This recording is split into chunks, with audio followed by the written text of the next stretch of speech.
नमस्कार मित्रांनो, तर मी आहे नेपाळमध्ये. माझं नाव आहे सिद्धार्थ परीट. तर मी पोचलो आहे काठमांडूमधील श्री पशुपतीनाथ मंदिर येथे. तर व्हिडिओला अंतपर्यंत नक्कीच पहा.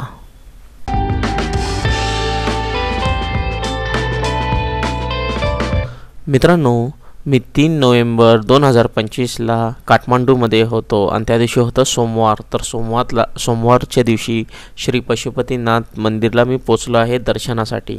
तर दर्शन खूप चांगलं झालं आहे माझं इथे. कमीत कमी मला 2 तास लागले दर्शन घेण्यासाठी. दर्शनाची रांग मोठी होती.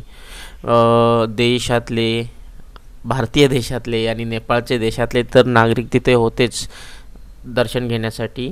इतर देशातूनही लोक तिथे आले होते दर्शनासाठी. तर खूप चांगलं वाटलं मला इथं आल्यानंतर. आणि तिथं दर्शनाची व्यवस्था वगैरे छान होती. म्हणजे आत काय असं प्रॉब्लेम वाटलंच नाही. आतमध्ये तुम्ही मोबाईल वगैरे घेऊन जाऊ शकता, फक्त तुम्हाला काही शूट वगैरे करायला मिळणार नाही. जे काय हे तुमच्या खिशात ठेवा मोबाईल, आणि कॅमेरा असेल तर तुमच्या बॅगेमध्ये वगैरे ठेवा, असं आहे इथे. तर कुठल्याही टेम्पलमध्ये जर काय गेला तर असं असतंच की तुम्ही रेकॉर्ड करू शकत नाही आतून. तरी पण मी जे आहे बाहेरच्या साईडून टेम्पल तुम्हाला दाखवायचा प्रयत्न केलेला आहे. व्हिडिओच्या एंडपर्यंत राहावा, तुम्हाला दिसेलच. इथे बघा, बाहेरून जे आहे नंदीचं मागचं बाजू दिसतो आहे आणि समोरच टेम्पल आहे.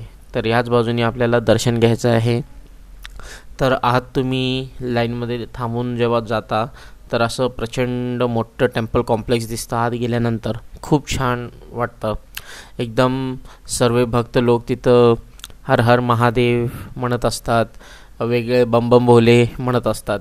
असे भारतातले कित्येक राज्यातून लोक तिथं दर्शनासाठी येतात आणि दर्शन मंदिर परिसरामध्ये किमान 500 ते 600 मीटरवरती तुम्हाला हॉटेल एरिया म्हणून एक जागा आहे. तिथं तुम्ही जाऊ शकता.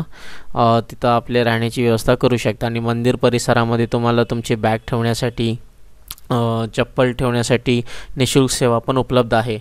हे टेम्पलच्या समोर तुम्ही बघू शकता किती गर्दी होती. आणि आता आपण आलो आहे टेम्पलच्या बॅक साईडला, जिथं नदी आहे. इथं अंतिम विधी होत असती.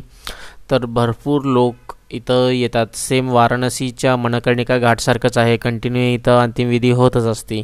आणि खूप लोकांना तुम्ही इथं त्यांच्या रिलेटिव्सला वगैरे निराश असलेले लोक तुम्हाला दिसतील. त्यांचे जे कोणी एक्सपायर झालेले असतात लोक, त्यांच्या अंतिमविधीसाठी ते आलेले असतात. आणि त्यांच्या डोळ्यात अश्रू तुम्हाला कंटिन्यू पाहायला मिळेलच. आणि इथं सेम वरतीच आपलं दर्शन पण होतं आहे. तर हे टेम्पलच्या मागच्या बाजूला आपण आहे. असे नेपाळचे मी कित्येक व्हिडिओज बनवलेले आहेत आणि माझ्या ट्रॅव्हल टॉकीज या चॅनलवरती अपलोड केलेले आहेत. ते सगळे व्हिडिओ हिंदीमध्ये आहे.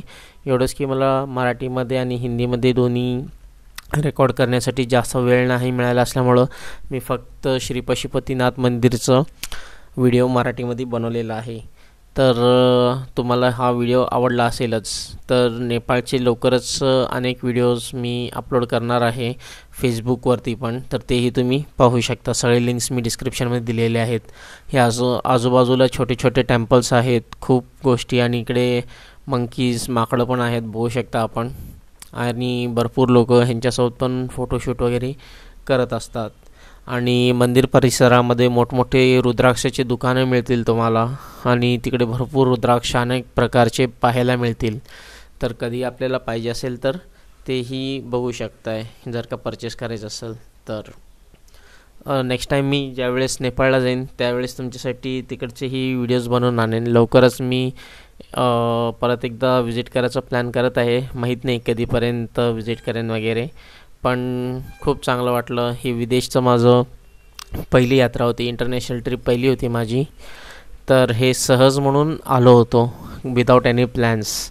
फक्त बिहारपर्यंत मी आलो होतो, तिथंपर्यंतच माझं प्लॅन होतं. नंतर नेपाळची ट्रेन दिसली, मग म्हटलं पुढं पण ट्रॅव्हल करावं. आणि हे कॅब बघू शकता, आपली महाराष्ट्राची टोपी आहे. तर हे कधी पण माझ्या बॅगमध्ये असतं आहे. कुठल्याही तीर्थस्थळाला मी गेलो की आता हे जे टोपी आहे ते घालतच असतो. हे टेम्पलचं एंट्रन्सच आहे पशुपतीनाथजींचं. तर इथं खूप छान माझे दर्शन झाले. बाहेरच्या एरियामध्ये लोक तिलक लावतात चंदन, मग एक पानावरती पण कोण कोण लोक घेऊन जातात. तर माझ्याकडे पानावरती घेऊन त्याला मी प्लास्टिक बॅगमध्ये घेऊन आलो. तर तुम्ही छोटंसं प्लास्टिक वगैरे घेऊन गेलात तर त्यात आणू शकता. तर हे टेम्पलचं तुम्ही कार्विंग्स वगैरे बघू शकता, कम्प्लिटली लाकडामध्ये आहे. हे आतनं तुम्हाला फक्त पाहता येईल, रेकॉर्ड करता येणार नाही.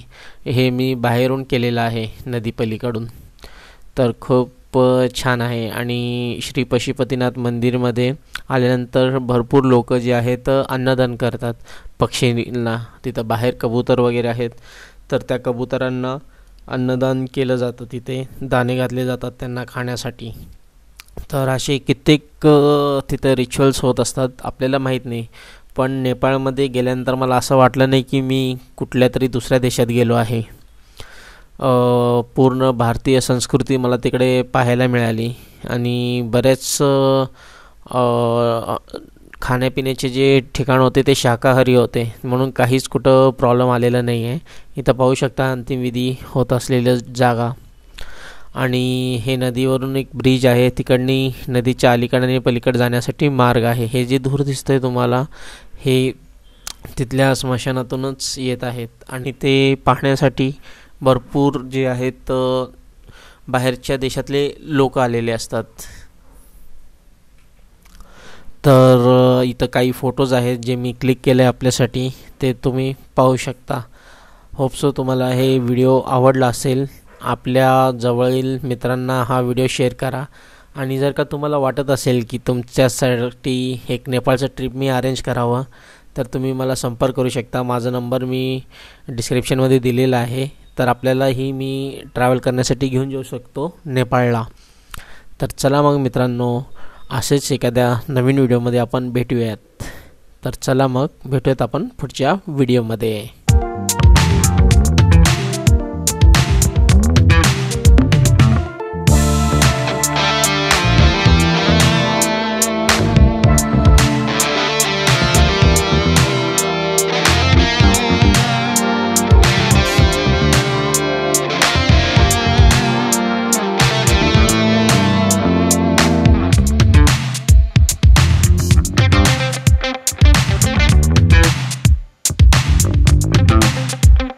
मित्रांनो, मी फोटोग्राफर आहे. फोटोग्राफी आणि व्हिडिओग्राफीचे सगळे सर्व्हिसेस देत असतो. जर का आपल्याला कोणतेही कार्यासाठी, जसं की लग्न, कॉन्फरन्स, सेमिनार, यासाठी जर का फोटोग्राफर किंवा व्हिडिओग्राफर पाहिजे असेल तर तुम्ही मला संपर्क करू शकता.